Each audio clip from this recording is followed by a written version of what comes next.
Yo people, we're recording this for the second time because my mic is moving like Kai Havertz in front of goal and everything is just driving me nuts this week. But big up every single one of you that's locked in. Hit the like button, subscribe, all of that crap. We are back for another transfer video.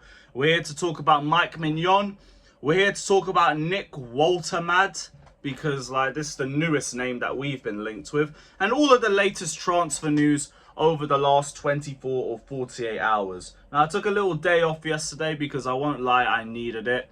That ends the transfer window, had my head literally on Pluto, and it's only just got back to planet Earth. So now we're in a calmer predicament. We're here to talk the Maignan situation, we're here to talk Nick WOLTEMADE, we're here to talk all the latest and greatest. So hit the like button, subscribe, let us know all your thoughts down in the comment section below. And let's get into the first topic of the day. So we have expressed interest in VfB Stuttgart striker Nick WOLTEMADE ahead of the window reopening on June the 16th. We have also submitted inquiries to the management team, and there's been talks between all three parties. That's a name I didn't even know existed until 2 weeks ago, and it feels like a plan B if we don't sign Ekitike for Chelsea.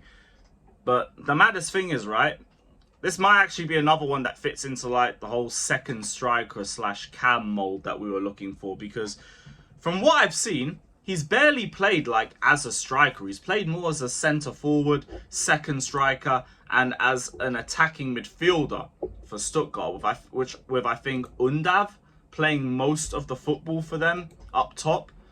And as a player, like the first thing you look at his frame. The brother's like 6'6". He's an absolute unit. And the first thing you think is like, okay, so he's going to be good in the air. He's going to be someone that you can try and lob the ball to if we're chasing a goal or something. And that could be a decent plan B option for us. But his best attributes seem in terms of like facilitating. Like he's good at link-up play. He's good at quick flicks, close control, very good dribbling for his size, which is like one of his best attributes. One of his best attributes is like how good he is in terms of bringing other players into play, his awareness of runners around him, his quick passing, his dribbling in the box is meant to be very, very good because, like we said, his close control is good as well. So he seems to already be a good option in terms of holding up the ball and linking up play. Now, aerially, surprisingly, from what I've read, he's not as good as you would think he is. Like, surprisingly weak in the air. His technique in the air is also something that needs a lot more refinement, as well as his movement. He doesn't really know when to attack the front post, when to attack the back post. He doesn't really know when to get himself into the box and time his runs for cutbacks and all that. In terms of his like shot selection as well, he's very good at placing his shots, but that's kind of about it. And he's not really great in terms of his range of shooting either. So his movement's not great. His technique in the air isn't that great. His finishing selection isn't great. He's a good dribbler, especially for his height. And he's got good hold-up play, and he's a sort of player that would be very good at getting other players into the game around him as well. So all in all, like I look at him, I don't think he's ready yet. I don't think he's ready yet in the Bundesliga, in all honesty. Like, he could do with another year or two over there and refine his game and then get a really big move for a really big price tag. So, like, I get the idea as somebody for the future, but how many times have I told you I am not fussed at all with players for the future anymore? I need players in for now. This is why I'm so frustrated with the Maignan situation, but I'm going to touch on that in a couple minutes' time. In terms of this, like, he did pretty well for his first season with Stuttgart. 17 goals in all comps, a DFB Pokal goal in the final of that competition as well.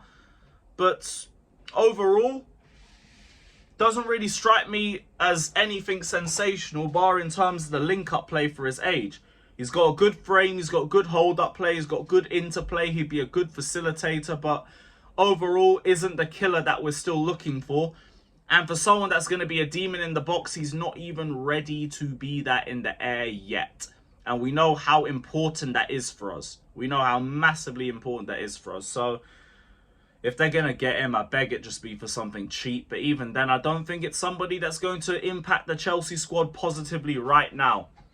Like, he'd be a decent plan B option off the bench. Maybe once, like, he gets a bit of training with Maresca or something and he might improve his technique. He might improve his timings of runs and everything. Because of how rigid our system can be, he would be completely aware of all of his roles and what he would have to do and at what time he would have to do it. So, it would be a signing for the future. Which is just, yeah, welcome to Chelsea Football Club and all of that. But let me know your thoughts down in the comment section below. Let me know if you think it's the right move for Chelsea or not. We're going to move to the Maignan situation now as well. Bobby Vincent has said, yes, I believe we could still see Maignan sign. Chelsea know Milan might be more tempted to sell the longer the window goes on. He has 12 months remaining on his deal, and if he does not extend, then this will be the last opportunity to get any sort of fee for the goalkeeper. He's trying to say that Chelsea are seeing if Milan are bluffing or not. I'd love that to be the case, but Fabrizio's already said that unless the valuation gets lowered, we're not going back in for him. And I think it's a lot more likely to see another club come in for him before that. Now, there aren't a lot of like top European sides in Champions League that are still looking for a goalkeeper of Maignan's ability, but I'll be so real, the later it gets into the window, the more you might see teams taking a punt on him, because a player of Maignan quality is still better than a lot of their current goalkeepers in general anyway. I hope Chelsea have the sense to go back in for this move, because I've already said he is a clear level raiser for the squad right now, which is what Chelsea need. And I need Clear Lake to show me that they're willing to make those sorts of moves for players that are above the age of 25 if they fit our wage structure. All I've seen that will do is free transfers for Tosin and all of that. Go and get Maignan because he is a clear improvement on what we have now, especially if Petrovic is about to get sold. He should be in already. I won't mind if he's here for the start of the Prem season. I'll ignore everything else that happened before that point. But the fact that it's even lasted this long is already embarrassing from our perspective, because we're meant to be a serious institution. And as of right now, we are not moving as a serious institution. And it is driving me insane. It is driving me fucking nuts. So, I guess it remains to be seen. But as of right now, we have walked away from the table. So until I see Fabrizio or someone more reputable tell me otherwise, I'm not really going with this one though. I am not really going with this one. Jamie Gittins is another one that we're still waiting on, because we got personal terms agreed between him, the agents and Chelsea. That was reported by Fabrizio. Gittins is really annoyed that it's taking this long, but he is waiting for Chelsea's call, as he has told directors that he wants Chelsea. He will remain professional in the next few weeks, but his desire is to sign for Chelsea. Can't even believe it's lasted this long, seeing as like Dortmund don't even need him and he don't even fit their style of play. But here we are. CWC tax does not apply if you're under the age of 25, so we're probably just going to pay what Dortmund wants by the end of this window. I've already said how I feel about Gittins. Very, very good dribbler, especially from wide areas. He's a direct option for us as well, so it's a reverse on what we had with Sancho. But he's not proven. His end product, his IQ isn't great. His shot selection as well still needs to be a bit more refined. That can be refined. He could be a quality player for us, but he also has to show that. So it's again a transfer that I can't really gas up too much. I really can't gas up too much. But at least that one, I really believe that one's actually going to go through. So there's not really too many questions I have about that one. The last topic was Nico Williams, because Fabrizio's again said that us and Arsenal are interested in him, but both English clubs feel in terms of salary, the deal is complicated. I don't know why in June 2025 my name is still being brought up with Nico Williams, because we're not paying his wages. We're probably being used to like get Williams the wages that he wants from Athletic Bilbao. So I don't know why our names are still involved in this. We'd obviously want the player if he had respectable wage, or if he was asking for respectable wages, but he's asking for north of 300, 400k a week. Get out of here. You're not even good enough for that sort of amount. So I don't know what the hell you've been smoking to even get to that conclusion. But here we are in it. These are our topics so far. So let me know all your thoughts down in the comment section below. Big up to every single one of you that's locked in. Don't forget to hit the like button and subscribe. Let us know all your thoughts.